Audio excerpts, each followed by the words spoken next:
Hey everybody, reaching the end of the road here. We're getting into the forecasting models, and we're just going to wrap up here with a little bit of time series.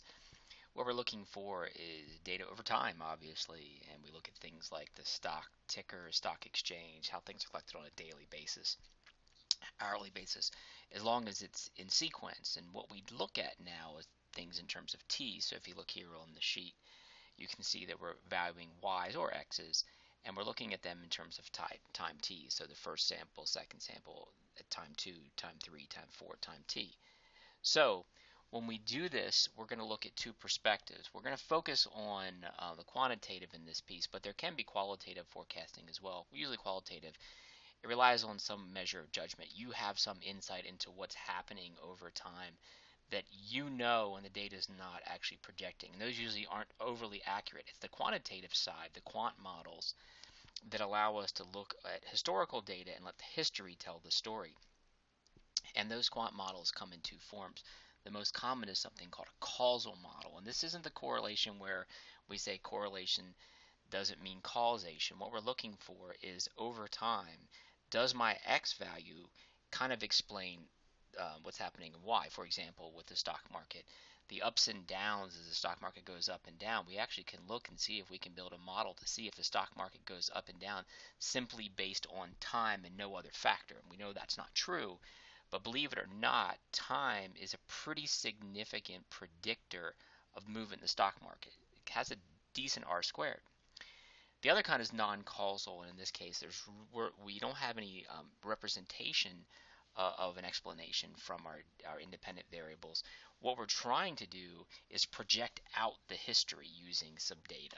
So we look at project historical data outward, outside of our bounds, to see if we can make some predictions. Two things we want to look at. First, how well does it explain what we're doing? And you know things like R squared do that for us. The second is how well do they do making out of sample forecasts. So if we end at time t, t being 10, what happens at 11? Now we've never seen 11 before, but we've seen 10. The hope is that our prediction at 11 is a good example. We want to make sure that if say we have 100 weeks of data, we don't want to project out, say, 100 more weeks. We may only want to project out, say, 20 weeks. So it's a lot like regression. It runs like regression, obviously. And we're going to focus on the prediction versus what we actually saw happen. And that difference, y versus this y hat here, that residual or error is what we measure. And since we have to look at non-causal models, we can't use R squared. So there's two things that we often look at. One is the mean squared error, which you've seen before, and the other is the mean absolute deviation, which is a lot like the mean squared error, except that we don't square the difference between y and its prediction. You can see that here. This is common in all of your ANOVAs. By now you're probably tired of it. The mean absolute deviation, you can see the only difference is we're taking the absolute value and not the square. So the error or the residual gets squared. Here's the absolute value, and both of them are measures, and you're looking for the smaller of the two, whichever one you choose. So oftentimes we'll run both and see if in one case one model has a lower in both. One that's lower is usually the one that does a better job overall of having less variability and often a better predictor. The next thing is smoothing techniques. We want to make sure that we know if we're doing something systematically as we look through the patterns. Does it happen like that? Or is there something that's off kilter here a bit and unsystematic? And sometimes we have things like seasonality that kicks in. We're not going to cover that, but there are trends that can kick in to see if time pushes these things. And we're trying to see if there's some presence of something that's irregular there. The simplest is something called a moving average, or an M period moving average. And all we're trying to do is take over a period of time, say 3 or 4 units in time, take their average and keep rolling that forward. Then we can plot that average piece, it's each of the averages over a period of time versus what actually happened. And that moving period of time over t is an interesting way to see how much variation and how much is our data moving. And we do things like a 3-period or 5-period moving average. And what we try to do is take data like you see right here for looking at the number of barrels of petroleum per day that's being consumed. It says half in the form of gasoline for the first 21 weeks of 2009. And here's the raw data.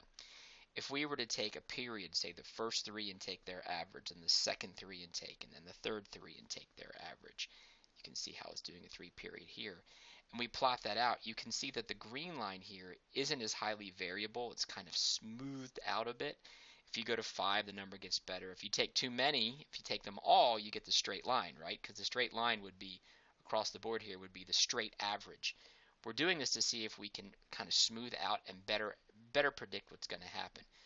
This is the difference between when we take the average of confidence intervals and when we have the raw data, the prediction intervals, or the at value probability predicted intervals. And then what we can do is make a forecast. And as we project out, our forecast would be an averaged forecast. So we would take a 3-period moving average. So we would take the last 3 here and start projecting that out. Now, as we look at our forecast, we want to make sure that we are being consistent. We don't want to measure a 3-period versus the 5-period because that would have less variability in the 5 typically.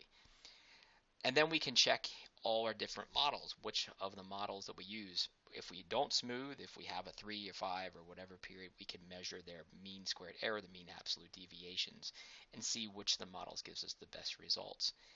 You can see how it's done here. Another form is something called exponential smoothing.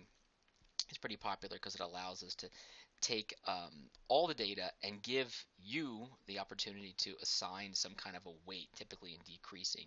And we say as the data gets older or it matures, the older data is less valuable, but we still want to use it. And in those cases, you can see we can kind of degrade what's happening in the data over time. So what we'll do is apply this. So as we say here, we're going to calculate the smoothing average. We consider a weighted average. Here's your weighted average. Here's a period before, a period before. And what we're doing is degrading it. We're saying here is an alpha. It's a value that we create. Here it is. Then we degrade it a little bit. So if this was 5%, this is 5% times 0.95%, and you can see it keeps decreasing and decreasing and decreasing. What we want to see is this decline as we get older, and we can see that it works out algebraically that the period average here is whatever we define alpha to be, which is our exponential value. You can assign that. We can see the degrading it times the period before. So all of this right here actually simplifies to this. So we set off with our smoothed average. And an exponential smoothing, if we say it's alpha's 0.2, you can see that we can create a formula that allows us to look at 0.2 here times a barrel plus, and then here's the degrading factor times the one that happened previously. So if this is week 1, this would be week 2, and then you get this value. And notice this green line accounts for this early high value but does smooth. If we saw the one before when we looked at it, let me go back to it, it's much more up and down with the green line. So in this case, the exponential does a better job. It's almost getting close to what an average would look like. And if we didn't even use the first value here, this would be nothing happened before, so it has no value. It is what it is. Imagine this was 0.2 and there was something here and nothing here. This becomes much smoother. So you take what you can, then you compare that. When we look at choice of alpha, we want to choose the alpha level, and here's a whole bunch of them. We tried 0.1, 0.2, all the way to 0.9, and we're comparing the mean squared error and the mean absolute deviation because we're looking for values that are outside of what we would normally be able to predict. That's why we use these and not r squared. And we're looking for the utilization. Here, the mean squared error, if we look at 0.4, seems to be the lowest at 0.4, and the mean absolute deviation is here. So where we look at these conflicting results, we tend to choose the one, as it says, the mean squared error, because that is the normal standard that we would use for variability. Your hope is that most of the time they're the same. The last are simple trend models, and we want to look at a particular chart here and see something like, go back one. We want to see Hispanics are the fastest growing minority in the U.S. We have 1/6 of the population. This is a book written 2 years ago. We want to look at some median income, and as we look at this data, we're going to build 2 linear trend models, one for Hispanics and one for the number and one for the median. And what we'd like to do is build some kind of model over time where time here is trying to predict both the number and the income. So imagine running regression where t is in place of x and time is what you're using to predict. I said earlier that's how we often do it in the stock market. Here we're doing it that. And so as I come through, I can look at these coefficients and see that for every unit increase in time, we see income grow $888. So as time rolls forward, year after year after year, the income goes up. And the same thing we can do for the forecast of people living, and that we also can create that here for the household size. You can see for every year we grow up, we're growing the number of folks by 327,000 or so, give or take here, each year it rolls forward. The last thing we want to look at is the exponential trend, and then the polynomial exponential, just like we saw before. We take the natural log of the y value and compare it.